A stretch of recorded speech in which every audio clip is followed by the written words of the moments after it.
What's going on, folks? Welcome to the latest edition of Nintendo Enthusiast Week in Review. I'm Sean Long, I'm your host. You should know all this by now. And it was a pretty interesting week in the world of Nintendo, so without any further ado, let's jump into this past week's news.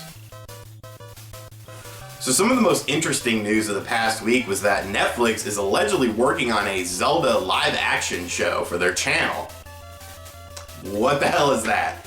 It's definitely out of left field.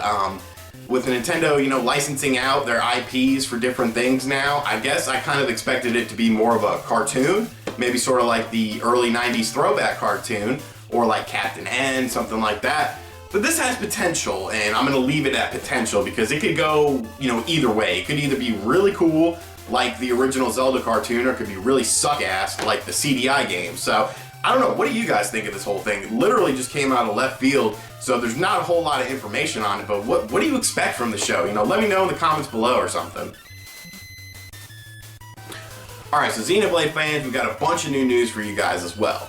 Xenoblade Chronicles 3D will be releasing on April 10th in North America, and of course it's for the new 3DS. The game looks great, I love the original Xenoblade, it's very hard to get your hands on, so this is a great way to play it portably, because that's how I like my RPGs really, portably, because I'm always on the go and stuff like that. Those worried about the graphics in the game, you're looking at a 3DS game, a DS game never looks as good on a video or in pictures as it does in your hand, so hold off on the burning the torches for this thing too. Everyone wants to burn torches this week. Also, Xenoblade Chronicles X got a lot of information too. 4-player online, running at 720p, and they're getting a deluxe bundle in Japan for the game, which I'm kind of jealous of. I think this game looks phenomenal. It shows all the potential in the world, and the 4-player online is really going to make it really good, I think. So definitely looking forward to all that stuff. Check out some links I'll post down here for more information on the Xenoblade Direct that was exclusive to Japan. This week's Retro Game of the Week is brought to you by PunchOutGaming.com. From retro gaming to modern, PunchOutGaming.com has you covered. Join their Facebook group for the best sales as well. Link in description. Whenever I buy an NES bundle from someone that has, over 40 games or something, I always seem to get a copy of this game. I've probably had 7 copies of this game. And it's kind of strange to see how common it is when it's really good. Blaster Master on the NES. Okay, it's a Sunsoft game, which probably, gives it a few points just for being a Sunsoft game, because they were awesome on the NES. And Blaster Master's a great time. It's a part side-scrolling game. There's some action-adventure elements in it. You're in a tank, you can hop out of the tank and explore different areas. It's a really well done and almost a game that was ahead of its time for the NES. The graphics are great, the sounds are great. So if you haven't picked up Blaster Master, you can get it for, $7, $8, pretty much anywhere. Definitely play this game, definitely put this game in your collection, because it's really one of the most underrated and underappreciated games on the NES.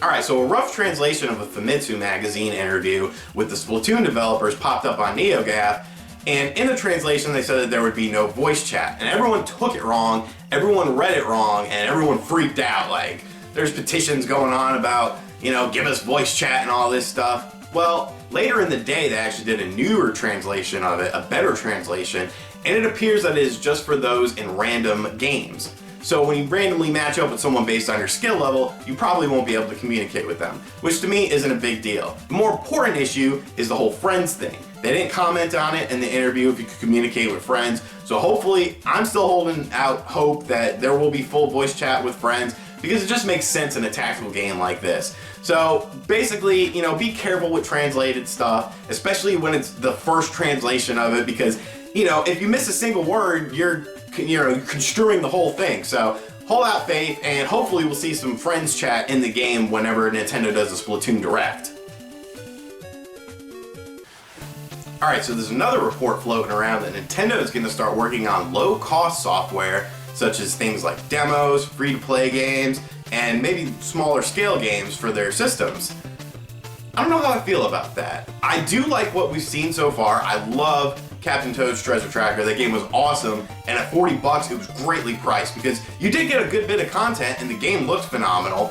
So, that kind of made sense. Kirby, the upcoming Kirby's game, Kirby and the Rainbow Curse looks pretty cool too. I was a big fan of Canvas Curse on the DS.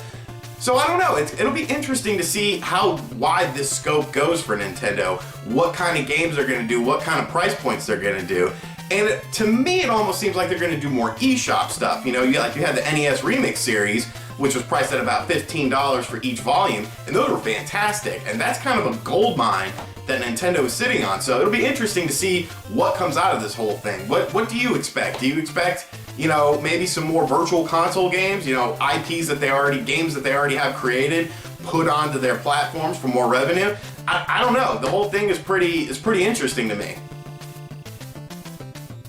Alright, and that's going to do it for this week's show. Hope you guys enjoyed it. Make sure you check out our other videos on the channel that we put up this week. Jason did a speed test with the new 3DS versus the old 3DS, and I'm kind of pissed that Canadian bastard got a new 3DS and got to play with it before I did, but, you know, it is what it is. I guess he's sucking up to the right people on the channel.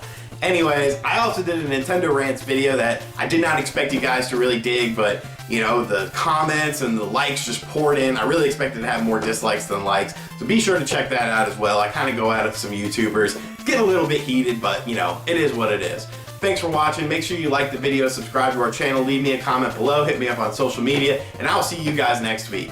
And actually, I'm going to have another video this weekend as well, because I'm about to go pick up another NES lot, and I want to show you guys that on Retro Corner. So, I'll see you guys later. Later.